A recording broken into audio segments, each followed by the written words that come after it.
Welcome to Real Estate Economics webinar series. Real Estate Economics is a leading provider of residential market consulting services and online research tools. Real Estate Economics webinar series covers a variety of topics of interest to the home building, land development, lending industries, and to interested participants in related private and public sectors. I'm John Mulville, Vice President of Consulting at Real Estate Economics, and I'll be presenting today's overview of our Survey to Survey report, which is one of our website tools. I'll provide contact information for any questions at the end of this webinar. As always, you can find our webinar schedule, upcoming webinar schedule, on our website at www.realestateeconomics.com. As you can see, today we're covering Survey to Survey. Next week will be the Residential Economic Report. In February, we'll be doing our private webinar series covering Northern California. Now, those are available to subscribers to the webinar series at a price of $150 for all 4 webinars. That includes the PowerPoint slides and also the WAV files that contain the recorded webinars. At any time, you can see our past webinars by accessing our YouTube channel at www.youtube.com/realestateeconomics. Click the link at the top labeled All, ALL, and it will list our past presentations. From there, just click the presentation you want and it will start. Now note that some of those presentations are in more than one section, so please make sure you see all the sections that interest you. Today we're going to talk about what is a Survey to Survey report and what can the Survey to Survey report tell me. As many of you know, Real Estate Economics conducts quarterly surveys in our service area of all the active new home residential communities that are open for sales at any given time. Now, this includes an on-the-ground field survey where we collect pricing data, sales information, features, specifications, HOA dues, absorption rates, location, and a whole list of important data that's relevant to each of these communities. Since we've been able to compile an extensive history on all these developments, we've formulated a survey to survey report that shows the comparisons on a quarterly or quarter-over-quarter basis, if you will, of all the transaction activity that's been generated as a result of our surveys. Now here's what that Survey to Survey report looks like. Shown here are 9 quarters and 19 different data points that we collect. As you can see on the top left, the number of active developments, base prices, average base prices, and so forth. We have data that covers a larger period than the 9 quarters that are shown here, and since this is an Excel file, you can unhide the past quarters that aren't shown and collect years worth of data, often going back to 2005 or 2004, depending on our service coverage. All of the graphs at the bottom in the tables are generated by the program, and you can actually switch those graphs to display any of the categories above. We probably won't go into that today. That takes just a little bit more time than we have, but those are user driven and you can plot one of the other data series if you're so inclined.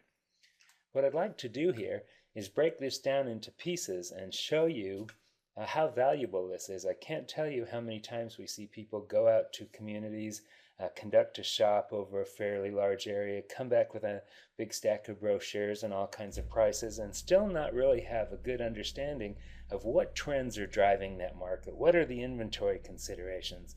What are the concessions and price ranges? Are lot sizes shrinking or growing? And how are sales performing in that particular market area? Instead of conducting all that analysis, let us do that for you in a quick and straightforward fashion. Really provide much more historical data than you could compile in weeks and months of work. In this slide, I've just deducted or removed, hidden for our purposes today, these tables at the bottom so that we can focus on the numerical data in this survey to survey. As you can see, 19 categories: number of active developments, average of base prices, average base price net of advertised concessions, averaged advertised concession, incentive as a percentage of base price, average of unit sizes, average price per foot, average price per square foot net of concessions, average premium, average of minimum lot size, total market area monthly sales rate, average monthly sales rate per development, average released units sold per development, and so on. So as you can see, we're covering price, we are covering product type, we are covering absorption, we are covering per development rates and market area rates. On this report, you can define the market area that you'd like to see. You can use a county, you can use a city, you can draw lines across cities, as in the case of the Dairylands. You can go across county lines. You can include or exclude attached programs as you can see fit. You can exclude small lot if you only want to see larger lots, and so on. So you can drive any sort of market area that you want, including using our polygon feature. I'm going to break this down just a little bit farther and show the rows that apply to pricing data and trends. And this is just 8 of the 19 rows on this particular report, but I've shown number of active developments. I always find that particularly important because I think it's extremely useful to know the competitive environment, to see if competitors are coming or leaving the market. We'll show how this can be used with great effectiveness later on in today's webinar to really understand the competitive environment. We show average of base prices. You can see the trend in this market area has been towards lower prices, hardly unexpected in the current disruption. Same thing with average base price net of concessions. Concessions are declining in favor of lower base prices, and incentive as a percent of base price you can also see, which is declining. Now, very interestingly here, look at the average price per foot in the most recent periods. That has begun to trend up. Just so you understand our methodology here, home sizes are getting smaller in this market, so even though price trends are still declining somewhat, value ratios have been increasing because builders are striving to produce more affordable homes by shrinking the home sizes. We also show average price net of concession and premiums. Now, I really like this part of it because if people are bringing you deals saying we're going to get $150 per square foot and it's a great market for premiums, all those homes are going to bring down $30,000, you can quickly identify what's reality in this market without going back searching for historical data from years past. Let's cut this survey slightly different and look at the product and sales volume data. In this particular slide, I've excluded the price data and the absorption data, and we are just going to look at the product. Here's the average of unit sizes, so you can see in terms of both unit sizes and lot sizes, the sizes have been coming down for the past several years. Again, builders are striving to produce more affordable homes by using smaller footages and smaller lots. You can see the market area monthly sales rate over 9 quarters and the sales rate per development. Now note that these average sales rate per development are life of development figures. So in order for those sales rates to come up from 2.1 to 2.8 over the last year, the quarterly rate has had to grow quite a bit. Averaged released unsold homes for development, the average community has about 4.6 homes available for sale at this particular time. Let's look at the bottom section of the survey to survey report, which deals with inventory. Now at the top you can see the average monthly sales rate. In the most recent quarter it was 76. You should probably note that this particular area sold as many as 250 or 300 homes during the boom years, and even back in 2004 the numbers were north of 200. Average monthly sales rates have been very slow but improving. You can see total inventory, which we measure both in terms of units and months worth of inventory. Now the really important thing I like people to take away here is that the months of inventory is a function of the sales rate and the total inventory. So we've got a slow sales environment with bad seasonality in the fourth quarter, typically showing just 76 sales in the past quarter, but the history shows that we've had 200 or 300 sales per quarter in this market at certain points.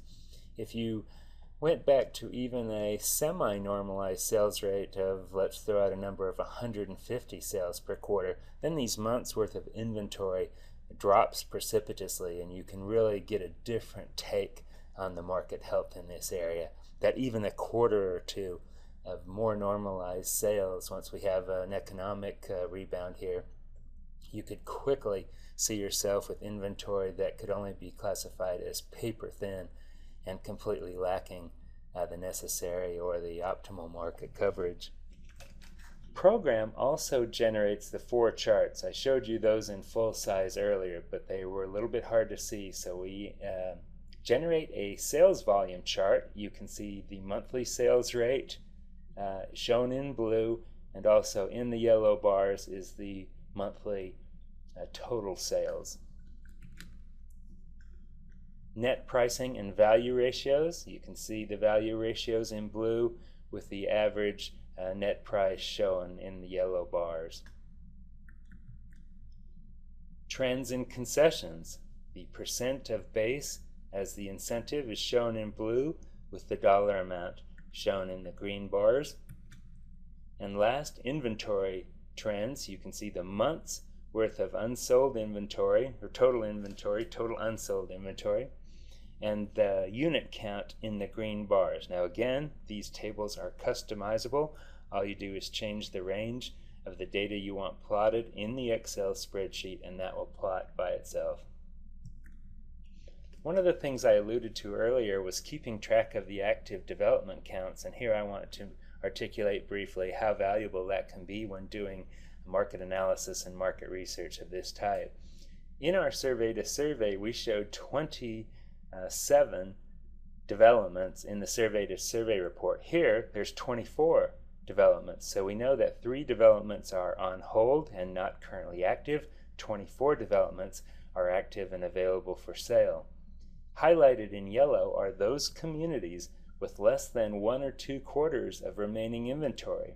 So knowing this, out of our 24 active communities, 10 of these communities will not be active and competitive during the summer of 2011. If you're doing analysis of this market area and you're expecting 80 to 100 sales per quarter, and you knew that 24 communities weren't going to be sharing those sales, but maybe only 14, that might be an important point to factor into your analysis. Now what I'd like to do here is show you how to run our survey to survey report on our website. So we're going to pick that up in part 2 of today's webinar and run through that just so you can see it. It's run somewhat differently than the rest of our online products in terms of the selections that you get to make. So we're going to go through that bit to bit, and you can also get to see what our new website looks like in part 2 of today's webinar on survey to survey product.